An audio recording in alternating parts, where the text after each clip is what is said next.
WMP දර්ශන ආර්ථික සංවර්ධනධාරී අම්බලකන්ද ග්‍රාමීණධාරී වසමේ විශේෂයෙන් අපේ 11/28 වෙනි දින ඒ දිට්ඨාසු ලිකුණාටත් එක්ක විශාල හානියක් සිදු වුණා ග්‍රාමීණධාරී වසමට.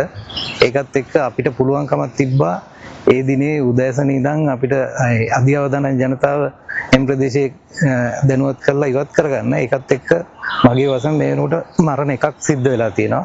ඒකෙන් මරණ ප්‍රමාණය අවම කරගැනීමේ හැකියාවක් ලැබුණා.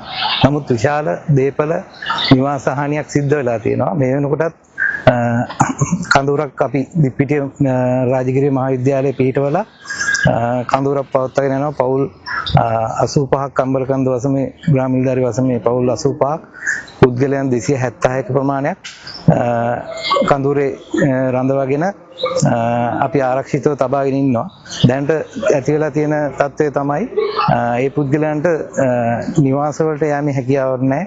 ජාතික ගුවන්විදුලි පර්යේෂණ ආයතනයේ නිර්දේශයක් ලබා ගැනීමේ අවශ්‍යතාවය තියෙනවා. මොකද දැඩි අවදානම් පවුල් විතරක් නෙවෙයි මේ වෙනකොට අම්බලකන්ද සහ එතනින් ඉහළ ග්‍රාමීණධාරී වසන් වලත් මධ්‍ය අවදානම් ප්‍රජාවත් මේ වෙනකොට දැඩි මට්ටමකට පත් වෙලා තියෙනවා.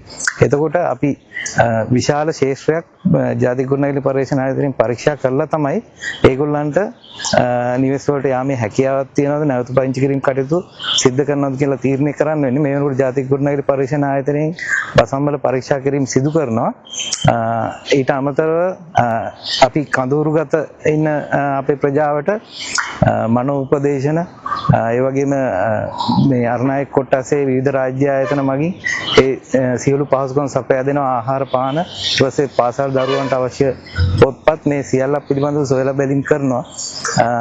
ඊට අමතරව දීර්ඝකාලීන වැඩපිළිවෙලකට යන්න වෙනවා. නැවත පදිංචි කිරීම ව්‍යාපෘතිය ඇතුලේ අම්බලකන්ද සහ ඒ උස්වාස්විත තියෙන වසම්බල ජනතාව නැවත පදිංචි කිරීම පිළිබඳව ඒක දීර්ඝකාලීනව යද්දී මේ වෙනකොට සහන ලබා දීමේ අධීර ක්‍රියාත්මක වෙලා තියෙනවා. ඒකෙදී ජාතික ආපදා කල්පනා කරන අමාත්‍යාංශයට ජාතික ආපදා සහන සේවා මධ්‍යස්ථානය වියලිසලාක ලබා දීම සිද්ධ කරනවා.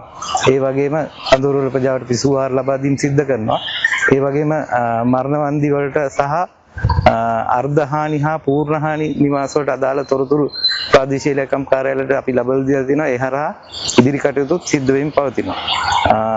මූලිකම අවශ්‍යතාවයක් වෙනවා. දැන් ගොඩක් වෙලාට අර ප්‍රජාවගේ ආර්ථිකය රඳා පැවතලා තියෙන ග්‍රාමීණධාරී වසම් වල ඒ පිළිබඳවත් ඉදිරියේදී අවධානයක් මම හිතන්නේ යොමු කරන්න සිද්ධ වේවි. ඒ කියන්නේ ගොඩාක් අම්බලකන්ද ග්‍රාමීණධාරී වසම සහ ඒ ආශ්‍රිත වසම් තේ කරාඹු වැනි කෘෂිකාර්මික කටයුතු තමයි බහුතර ප්‍රජාව නියැලෙන්නේ. ඒ වගේම තමයි මේ වෙනකොටත් අම්බලකන්ද ග්‍රාමීණධාරී වසම ගත්තම දැනට ගිලා බැහැලා තියෙනවා. සක්‍රීය වාය අධික වර්ෂාවක් නැවත පැමිණියොත් සක්‍රීය වීමේ අවදානම් තියෙන නායෑම් තවමත් තියෙනවා. ඉතින් ඒ නිසා වඩාත්ම සුසු විකල්ප විදියට NBRO ජාතික ගුවන්විදුලි පර්යේෂණ ආයතනයේ පරීක්ෂා කිරීමෙන් පසුව ඉදිරියේදී අපිට නිර්දේශ ලබා දෙවි අපේ ප්‍රජාව කොපමණ ප්‍රමාණයක් මේ වසම් මුල තියාගන්න පුළුවන්ද කියන කාරණය සම්බන්ධව.